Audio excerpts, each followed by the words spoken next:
Hi everyone, it has been a long time since I made a video and I'm going to attempt to record this right now, but I don't have a lot of storage on my phone, so it might cut out and it might not get made. But I just wanted to kind of just pop in and say hi and give an update as to what's been going on in my life because I've been very absent on here.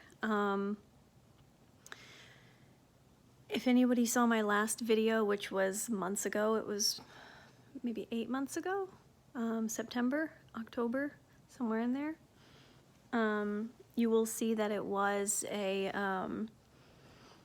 memorial video for my cat Allegra. So the past several months since about August have been a roller coaster for me. With a lot of sadness and loss and good things too. Actually really exciting things more recently, but still some difficult things at the same time. So in August, my cat Allegra, who I had for just over a year, I adopted her the previous spring, she got very sick. And so when I adopted her, she had stomatitis, which is an autoimmune disorder in cats that causes their immune system to react to the plaque on their teeth and causes inflammation in their mouth. When I adopted her, she had had most of her teeth removed except the front teeth. She still had mild inflammation in the back of her mouth. She still had flare-ups. Sorry, covering my face. Right after I adopted her, she had a flare-up of the stomatitis. It went away on its own, and then she was fine for many months. She was really, really good.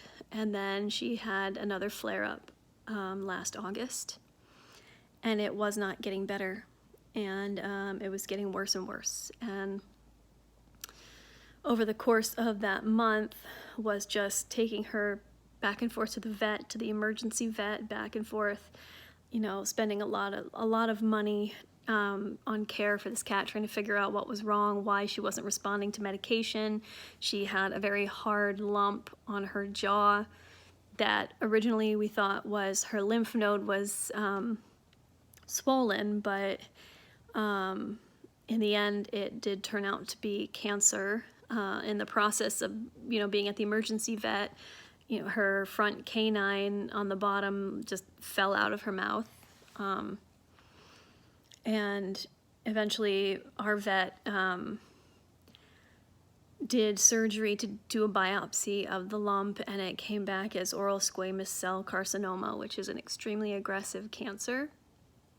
And so when she got that diagnosis, it was basically keep her out of pain, keep her eating, keep her comfortable, and just watch for the signs that she's failing. And within a week of the diagnosis, she had to be put down. My new cat's coming downstairs because I'm talking to the phone. She doesn't like it when I'm talking to somebody that's not her. But so within a week of that diagnosis, she could no longer properly swallow her food, and I couldn't get the pain medicine in her because the tumor was starting to grow into her mouth, and she couldn't swallow her food past it, and she would be gagging and crying and bleeding from her mouth while eating. And if I couldn't get the pain medicine in her, she was going to be in horrible, horrible pain. So I had to make that decision, and I took her to the emergency vet. And you know, the vet there said that they could remove the entire tumor, but it would most likely come back more aggressive because they usually do. And hi, Elizabeth. Hi, come here. She's mad. This is Elizabeth. If you can, hey, say hello.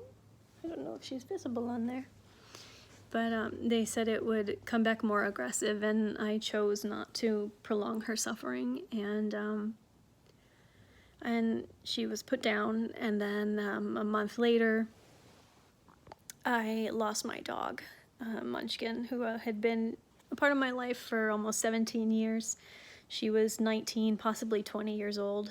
And that was really hard, especially within a month of losing Allegra.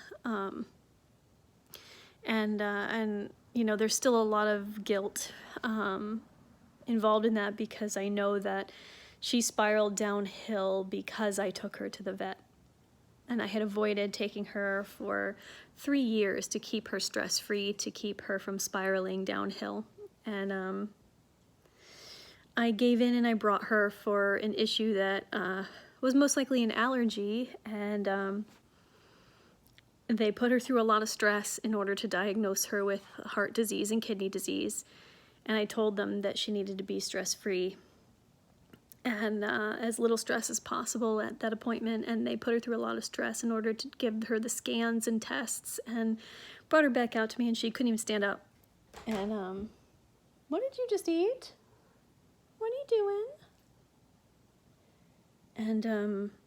And they put medications in her body and changed her whole lifestyle around, you know, this 19-year-old dog, you know, as though they're going to prolong her life, and it spiraled her downhill very, very fast. And within 2 weeks of that appointment, she had to be put down because her lungs were filling with fluid.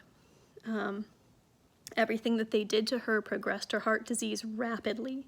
She had no symptoms of the heart disease other than the murmur that you could hear, and her heart was enlarged, but it wasn't interfering with her life at that point, and they accelerated it with everything they did. And I had to take her. Eventually, I did not take her back to that vet. I took her to Allegra's vet, and she had to be put down. And that was really, really hard, and I took an entire week off of work after that, and it was a really big hit for me financially, not just the bills that I incurred, but also taking a week off of work after that. And then I spent, I haven't danced properly in a long time. I'm sure most of you are wondering, have you been dancing? And the answer is yes and no. I took probably about 6 months off of dancing after losing them both, and had just started going back. But my new cat, Elizabeth, who I adopted between Allegra's death and Munchkin's death, she's having digestive problems right now, and she's been back and forth to the vet. And luckily I have insurance on this one. I learned my lesson, but she has an appointment next week at a new vet to just get a second opinion, because I'm not really confident in the diagnosis that is being given at the vet I'm taking her to. I'm a little confused by it, and it doesn't make a lot of sense. So I want a second opinion, and I'm taking her to George's vet, my partner, which is the good news that I have. George and I are engaged. We became engaged last month. And I do want to make a video about talking about my engagement rings. Yes, plural, there are 2 engagement rings. And show them to you. I don't know how visible they will be on here, whether they will show up, because this is just an iPhone camera. But I'd love to make a video talking about them, because they're both antique. One of them is Georgian era, so it's probably about 200 years old. I would love to show you that and make a video about that, so that, you know, that's the really exciting news. But there has been a lot of difficulty in the last probably 8-9 months, and still, you know, I'm still dealing with a sick pet, and I'm, you know, watching her constantly and making sure everything's okay and that she's not showing any signs of distress, because what I believe is wrong with her can lead to something very dangerous. It can lead to an obstruction and can be deadly, and so I'm watching her very closely. And I've had to skip ballet classes for that. Like, I've had classes I've signed up for, and then I'm like not confident enough in the morning to leave her, and I just want to be with her as long as possible before going to work, and not, you know, schlep down to Albany for my class and leave her. But so that's kind of where things are with me right now.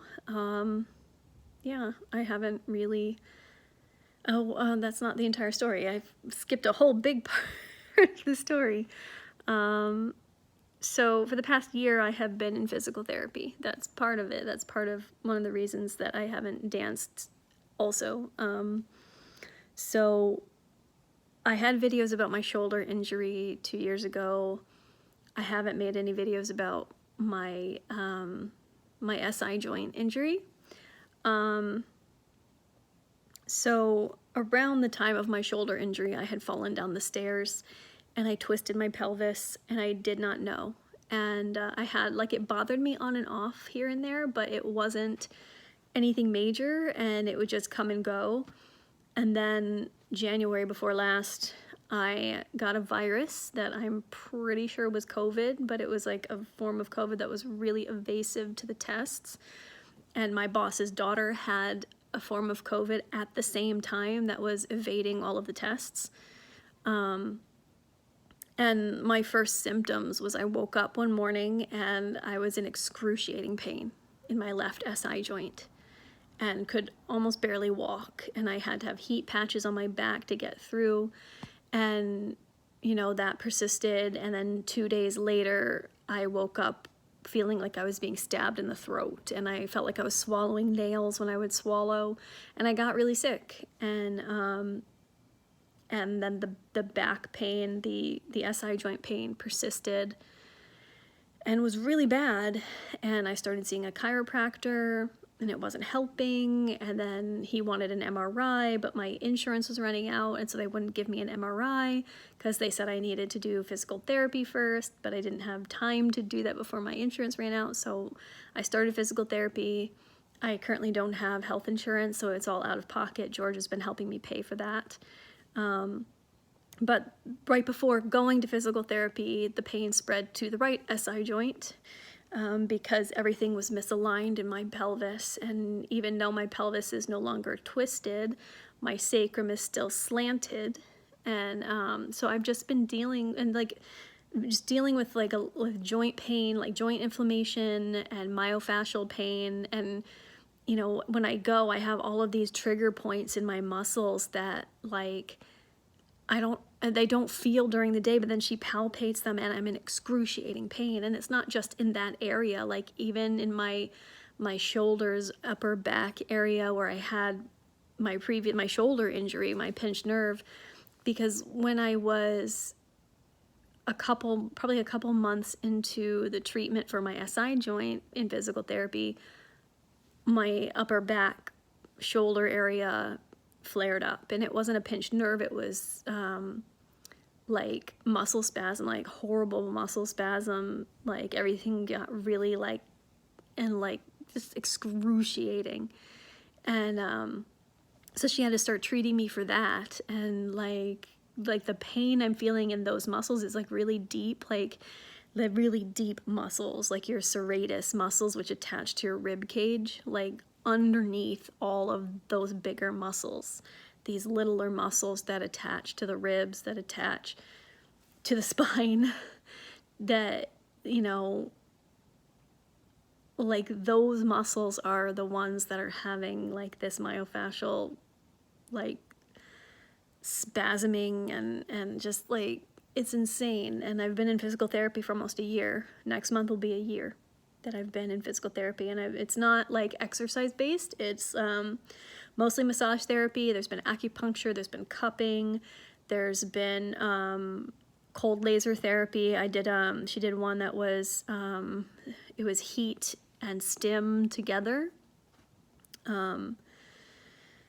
And it's just been a lot of that stuff, trying to get the inflammation to abate, trying to get the muscles to stop spasming and relax, which will allow my bone structure to go back to where it's supposed to be. But it's been the long haul, and it's affected my ability to dance. And actually, I feel worse when I don't dance. I think dancing actually helps, mostly because it keeps things limber, but also because it heats up my body, and that helps. Like having that blood flow to those areas really helps, because I have chronic circulation issues anyway, and so keeping my blood flowing really helps my muscles and my joints. But, you know, I've had days when I've just been in too much pain to dance, or, you know, I'm dealing with a sick cat, or, you know, 6 months of, like, you know, dealing with everything emotionally from losing my 2 other pets. And she's in there crying right now. I'm not sure why. But, yeah, that's kind of the whole thing. There's no wedding plans right now. We want a long engagement, and we are pretty sure we want a private wedding and or a nature elopement. We're not entirely sure yet.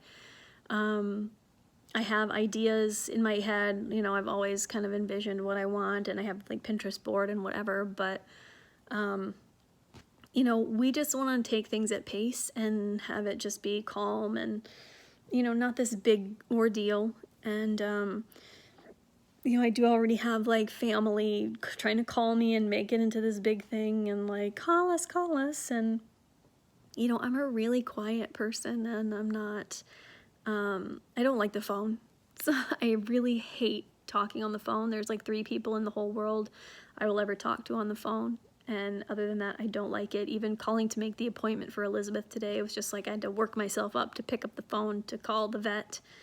And I hate the phone. So if my family sees this, please do not call me on my phone. If you want to text me congratulations, that's great. Please do not call me and leave messages over and over and over, because I'm not going to respond to that, because it's extremely invasive to me.